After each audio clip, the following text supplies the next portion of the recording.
আজকে তৈরি করে দেখাবো কাঁচা কলার কোপ্তাকারি। এভাবে কাঁচা কলার কোপ্তাকারি তৈরি করলে কিন্তু মাছ মাংসের স্বাদকেও হার মানাবে। এটা আমি সম্পূর্ণ নিরামিষভাবে তৈরি করে দেখাবো। যে কোনো নিরামিষ দিনেই আপনারা কিন্তু এটি তৈরি করে নিতে পারবেন। তৈরি করার জন্য এখানে প্রথমে দুটি কাঁচা কলা নিয়েছি। এবার কলাগুলোকে দু টুকরো করে নিলাম। এবার একটি প্রেসার কুকারের মধ্যে কলাগুলোকে দিয়ে দেব। একটি বড় সাইজের আলুকেও দু টুকরো করে দিয়ে দিলাম। দিয়ে দিলাম জল আর সামান্য একটু লবণ দিয়ে দেব। এবার প্রেসার কুকারের ঢাকা বন্ধ করে 4টি সিটি দিয়ে নেব। কলা সেদ্ধ হয়ে গেছে, নামিয়ে নিয়েছি, একটু ঠান্ডা করে নিয়েছি। এবার কলাগুলোকে ছুলে নেব। কাঁচা কলার খোসাগুলোকে কিন্তু ফেলবো না, এটাকে বেটে খাওয়া যায়, খুবই ভালো লাগে। শিলনোড়াতে কাঁচা লঙ্কা দিয়ে বেটে দেখবেন, খুবই ভালো লাগবে। কাঁচা লঙ্কা দিয়ে বেটে তার মধ্যে লবণ আর সর্ষের তেল মিশিয়ে খাবেন, খুবই ভালো লাগবে। সবগুলোকেই এভাবে খোসা ছাড়িয়ে নিচ্ছি।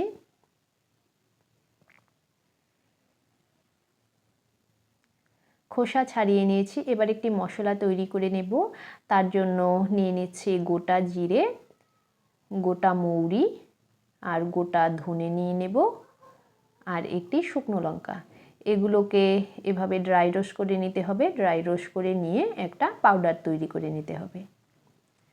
এবার খোসা ছাড়ানো কলা আর আলুগুলোকে ভালো করে চটকে মেখে নিচ্ছি।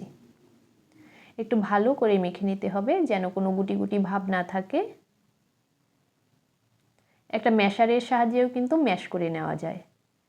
আমি একটি গ্লাস নিয়েছি, সেই গ্লাসের পেছন দিয়ে একটু এভাবে ম্যাশ করে নেব, তাহলে আর গুটি গুটি ভাবগুলো থাকবে না। খুব ভালো করে এভাবে ম্যাশ করে নিলাম।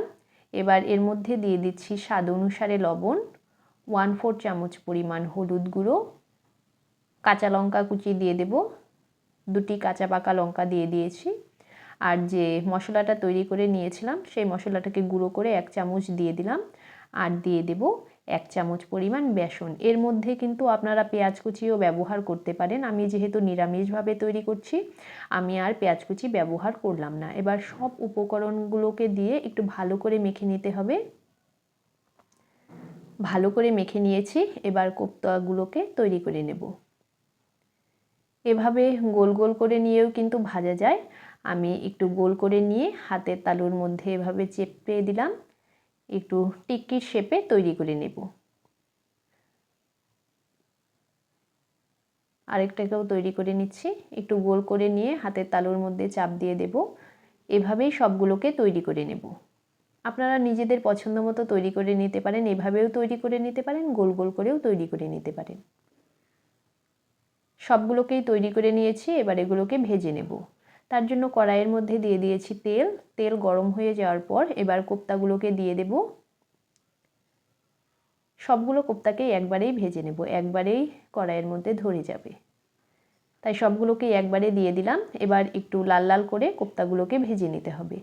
এক পিঠ হয়ে যাওয়ার পর অপর পিঠ উল্টে ভেজে নিচ্ছি। দেখুন এক সাইড সুন্দর ভাজা হয়ে গেছে। এবার অপর পিঠও একইভাবে ভেজে নিতে হবে। একবার তৈরি করে খেয়ে দেখবেন, খুবই ভালো লাগবে। যে কোনো নিরামিষ দিনেই কিন্তু এটা তৈরি করে নিতে পারবেন। এগুলো ভাজা হয়ে গেছে। এবার এগুলোকে নামিয়ে নেব। কড়াইতে আরও কিছুটা পরিমাণ সর্ষের তেল দিয়ে দিলাম। এবার এর মধ্যে ফোড়নে দিয়ে দেব একটি তেজপাতা, একটি শুকনো লঙ্কা আর 1/2 চামচ পরিমাণ গোটা জিরে। এবার ফোড়নটাকে একটু ভেজে নেব। ফোড়ন ভাজা হয়ে যাওয়ার পর দুটি মিডিয়াম সাইজের আলুকে এমন টুকরো টুকরো করে কেটে নিয়েছি, আলুগুলোকে দিয়ে দিলাম। এবার আলুগুলোকে বেশ ভালো করে একটু ভেজে নিতে হবে। সামান্য একটু লবণ দিয়ে দিলাম। এবার আলুগুলোকে ভেজে নেব। আলুগুলোকে একটু ভালো করে ভেজে নিতে হবে। একটি টমেটো কুচিয়ে নিয়েছি, সেই টমেটো কুচিও দিয়ে দিলাম। টমেটো কুচি দিয়েও আরও কিছুক্ষণ একটু ভেজে নিতে হবে।